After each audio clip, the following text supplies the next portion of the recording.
So, listeners, I've had to tolerate the last 42, 43 seconds. Lee wasn't even in the right room to be talking to you and to me, or talking to me, really. And he's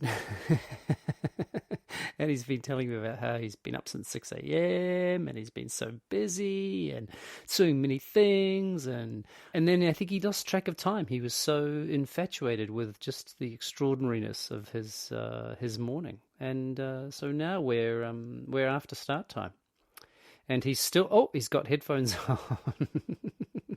He will be joining us soon, which is lucky because I was running out of things to say. Oh, plugging in. Wait. Plug it in, baby. How's it been, baby? Plug it in, baby. Bit of basement jacks for you there, as I realise that I am shockingly unprepared. And sibilant. So, Ooh, do you want to check? Do you want to clap? In 5, 4, 3, 2, 1.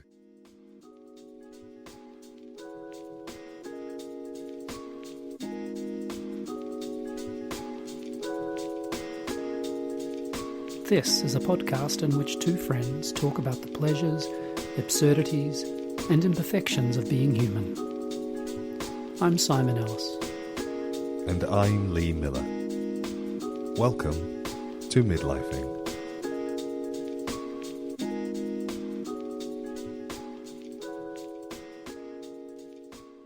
Is this going to make the edit? Because I think I'm tired of putting a whole lot of effort into things that don't make the edit. So I want to know... You're just going to have to suck that up, because honestly, I don't know what's going to make the edit until you say something useful. I like the way you kind of put that as if I have somehow some kind of power over whether it makes the edit or not. Yeah, you've got so much power. Because some of my best lines have definitely been stolen. Have they? No, okay, it's so true. I was... how have you been? How have you been, Simon? I'm right. I'm okay.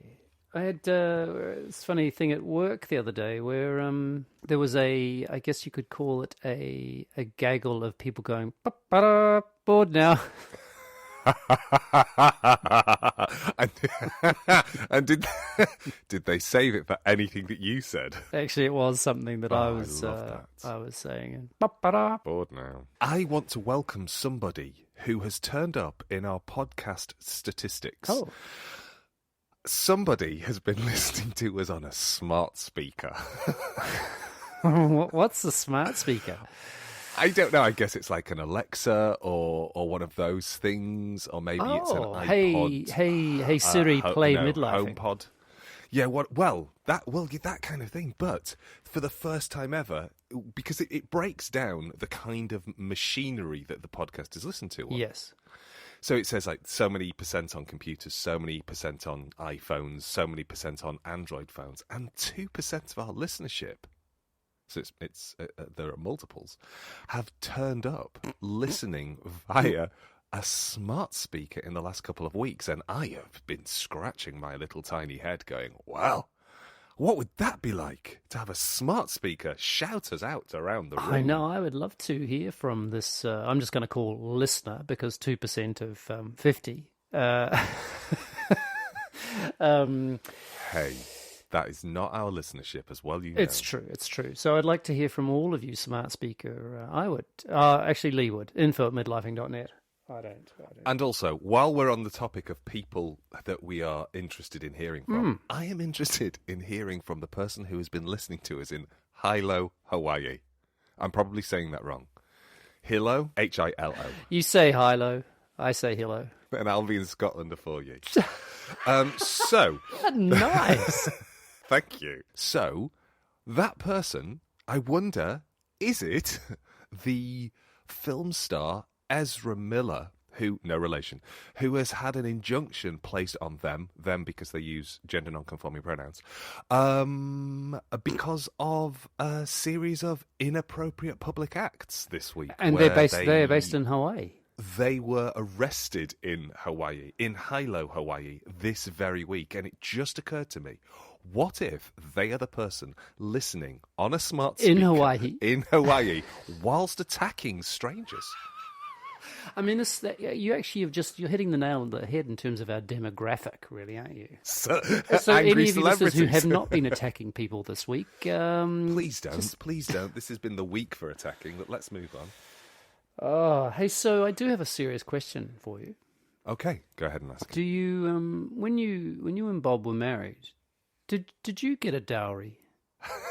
You've been watching Bridgerton, haven't you? Because I didn't.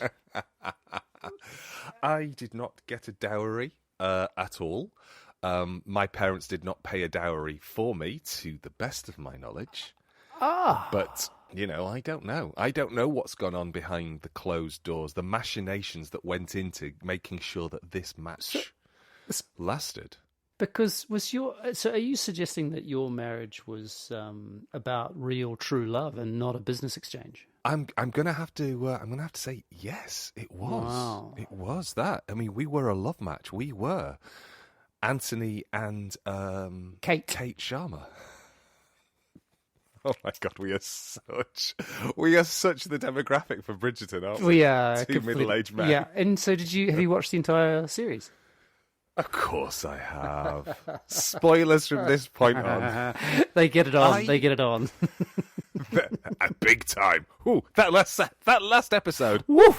I mean, finally, because there was not much talk of the ton in terms of the quantity of sex in the second series, was there? Really? Well, I have to say, I didn't mind that because I did find the first season a little sex heavy. You mean it got in the way of the narrative?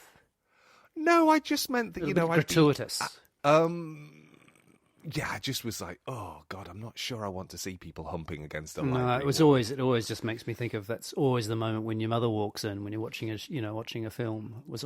Yeah. Also, perhaps I'd just also got to that point in my life when I was thinking, I just really feel for these poor young performers. And all the sexing, you mean?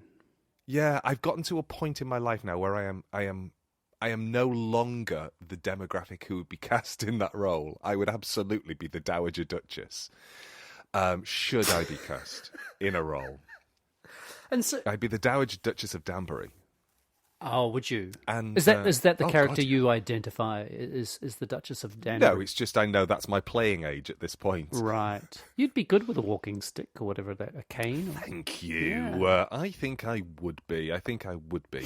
And I'd be very happy to sponsor a beautiful young couple around the ton. But I just do find myself going, oh my God, imagine having to be that age and keep yourself looking match fit the entire time so that you can have your arse displayed on camera and your heat. Oh, I just feel for actors of that age who have to keep themselves, shredded. But also because they're also shredded. I mean, but they seem to be shredded, in your words, in a way that actors in our time, let's say the 80s, were never. If you think of Rob Lowe or Tom Cruise in the 80s, they were muscly, but they definitely weren't kind of cut the way all actors now seem to be. I mean, it's actually the cutness of them is absurd. As if they're just wandering around like, I don't see them pressing any iron. I never saw them doing any weights. No, going for a jog around the ton. I also see them eating, and I'm thinking, well, you should have definitely cut out water for the last 24 hours if you want to look like that.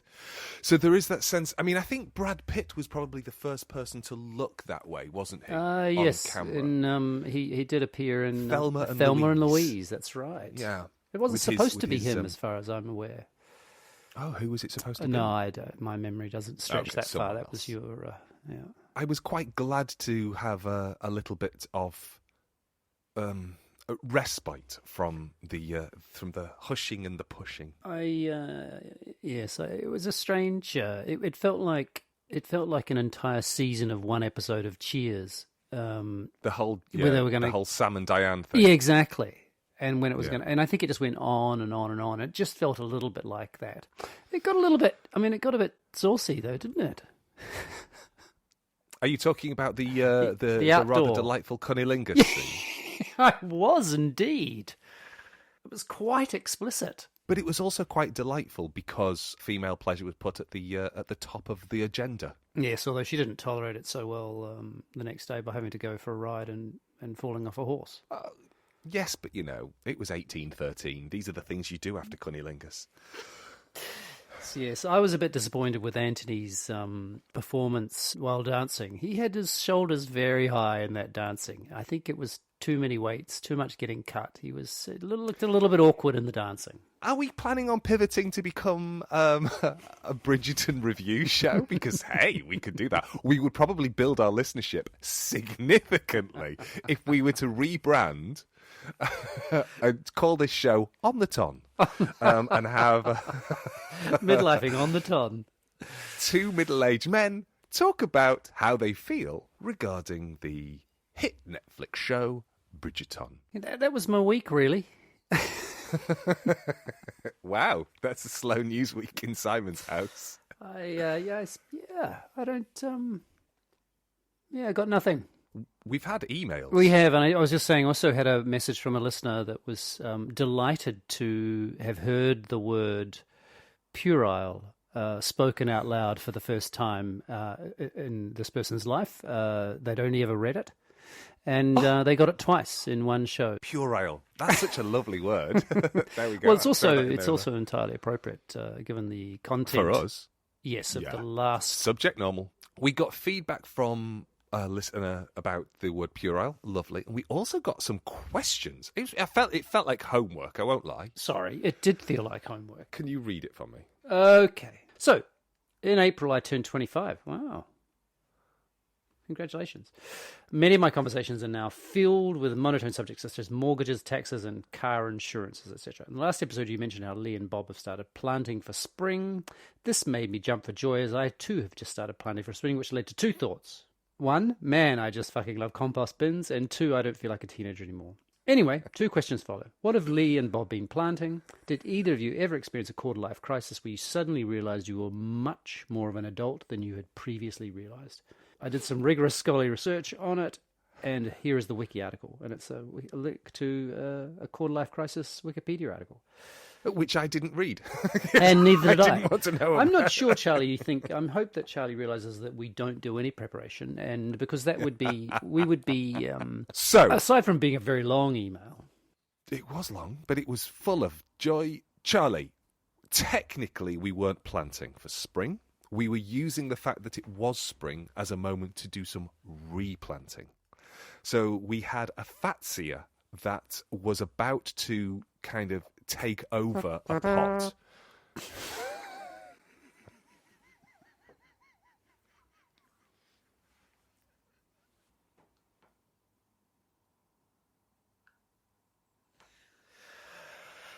Hello? Oh no, I'm sorry. I thought I was boring you, Simon. I just thought I'd let you have the floor. Okay. Go on, thrill us. Why don't you tell us about your composting bin? Because I know that's a topic that you could and have expounded about. How are the worms? Have you been giving them any more of your fingers? No finger cut. Oh, no finger cuts. No. They just get fed once a week. They seem very happy. They are, as you know, they're called Larry, and they are happy as Larry. Sorry about that. That was very quarter-life crisis. I just don't know where to begin with this. What were you doing when you were 25, Lee Miller? And did it even occur to you that it was a moment in your life? I was working as a waitress in a cocktail bar. Oh no! Wait! Sorry, that wasn't me. That was someone else. I get confused. I've just wait. Can you finish the line though, so I can remember what the song is? When I met you. In a cocktail bar. When I met you. And then keep going. You turned around. I know. You can sing it in your own head. It's the Human League. Don't you want me? Don't you want? Thank you. There you go. What a great song. It is a good song. Good song. I think I was working as an actor at the time. And I will have been touring the country and slowly realising that I didn't want to do this for a living. You couldn't get cut enough, could you? I was sick of all the sex scenes. all the humping. It was just It was the too talk much. of the town. It was the talk of the town. No, I don't think I thought of it as a quarter life crisis. I think I only realised I didn't want to do the thing I trained for anymore. Yeah, so there was a little moment of a sort of an epiphany. I don't know that it was an epiphany. I think that that's something that I can project that back onto it from here. I can just, from where I am in my life now. But at the time, it was just me working out who I was. It didn't feel like a crisis, but then I was just living, and I was moving around the country. I was being in different places, and I was just kind of going, oh, is this what I want to be? No, I don't want to be this. I'll be something else. But it wasn't. I don't remember it as being particularly full of anxiety. But I was a young married man at that point. Yeah, right. It's weird, isn't it, to think that at 25 I'd been married for 3 years. Yeah, you were a young married man for sure. Yeah. Is it? I mean, it's also a bit weird because it's not really quarter life, is it? It's more like third life crisis because not. I don't know what the average age in the UK of when people die, or It's not 100. it's not 100, that's for sure. So, and that's why the sort of midlife thing, it comes a little late, doesn't it? If you Yeah. It I does. mean, in talking about crises, maybe there's something about the that maybe we're more aware of. I'm not sure about this, Lee. So just correct me or just disagree. But maybe that we're aware of time and the passage of time or the passing of time more acutely. No, I guess I was thinking about in part because if you're 25 these days, your relationship to I'm just going to throw this in here, being photographed and seeing yourself on the screens is so extraordinarily, your life is filled with that in a way that as 25-year-olds we were never. Photographs were still, they were analog, so there weren't many around. And I was just thinking that maybe that kind of sense of seeing yourself, oh, that was last year, oh, that was 2 years ago, that was 6 months ago. That there's a kind of almost like a sort of time lapse of your life because of just how many photographs there are. That pigeon is really loud. The pigeon is living his or her life, Yeah. Oh, I'm not. It's not a complaint. Pigeons are quite loud.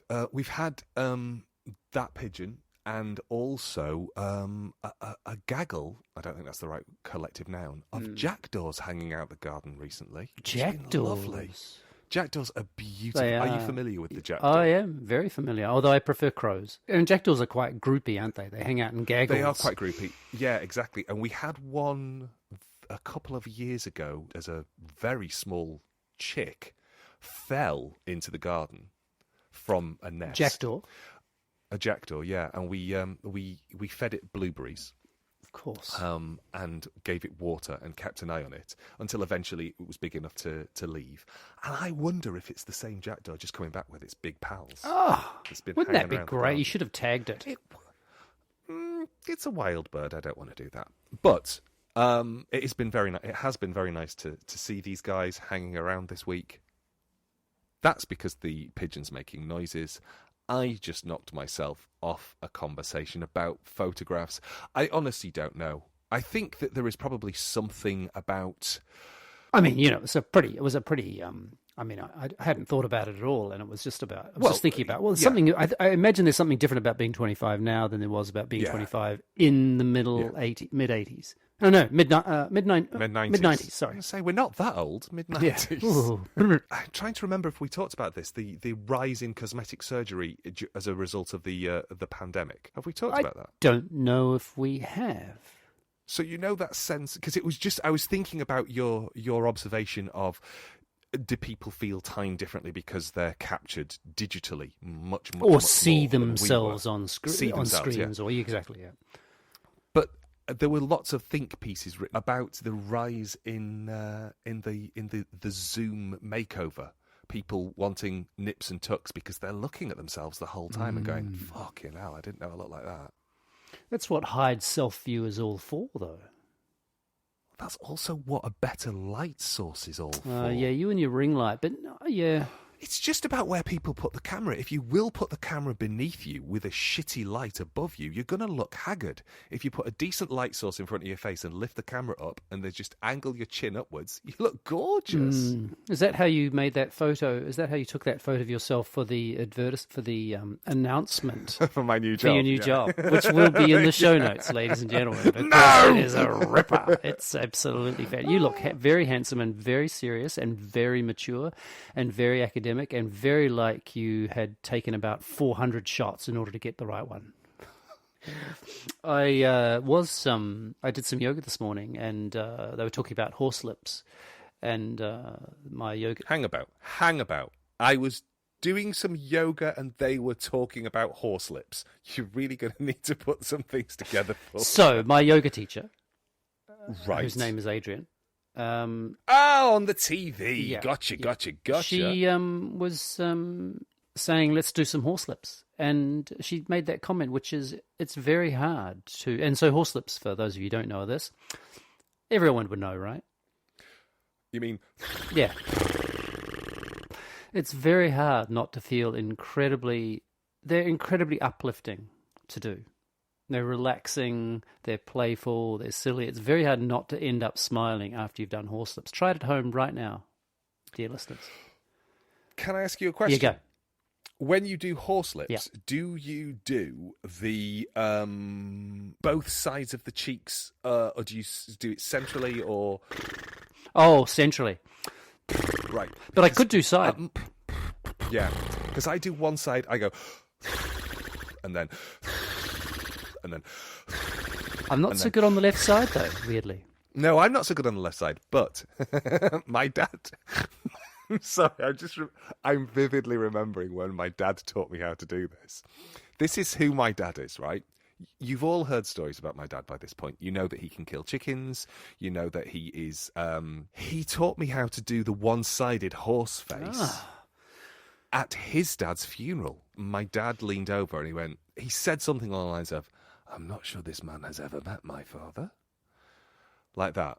Because the vicar who was talking about my dad and my granddad was giving one of those narratives about somebody that you give as a eulogy and you kind of go, okay, well, it's a human. They're definitely describing a human. They're not describing a giraffe.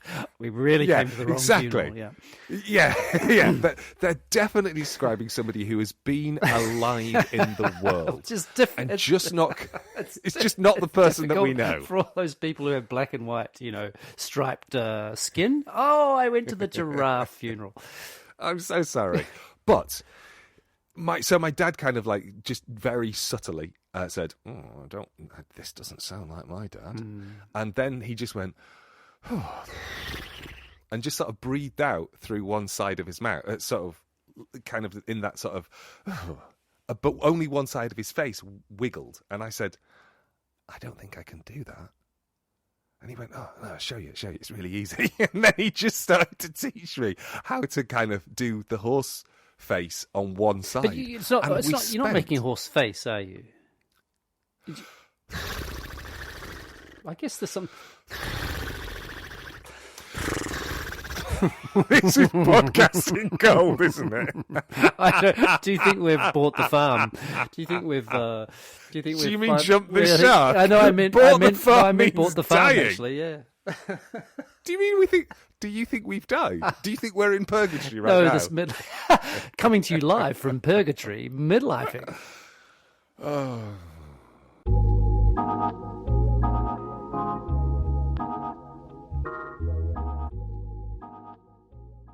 Midlifing, all over the map. I've spent this entire episode putting on and taking off my glasses for no particular reason, which is... Is there something that you wanted to say? I don't know, but I keep on looking at the... Oh, are you there? Hello. I got a bit cold during that. I didn't have to take any clothes off, which is... It's probably because you weren't having any fun. Do you know... I was having quite a lot of fun. Okay. Usually you just going into the microphone. Hello. Do you know what you were going to say? Do I know? Oh no, I was thinking that I think Mandy might account for about 25% of all our traffic. I know. Talk about, I love that she's we've like, got two. We have basically got two super fans. how many do you need in order to be able to make money? I think we need 998 more. Or is it just 100 more? Maybe it's 98 more. Or is it just 100? Like super fans. I think you said it's like 100 super fans. Like people who are just do anything. I won't lie though. I am going to take the two super fans that we've got. Oh yeah, it's better than none. That's pretty awesome. Ha ha. And also, yeah. 2 becomes 3, 3 becomes 4, and by 2053, we will be very old, and we might have 17. Fuck, I'll be 80. Oh my god, I'll be my dad's age. Mm-hmm. Mm-hmm. I know, and that face won't look as young as it looks right now. A little bit. Quick question. Keep recording because I want to know that I want this on the record. Okay. If you were going to have any plastic surgery, what would you have plastic surgery on? Oh, penis size. You've got to have. I need a reduction.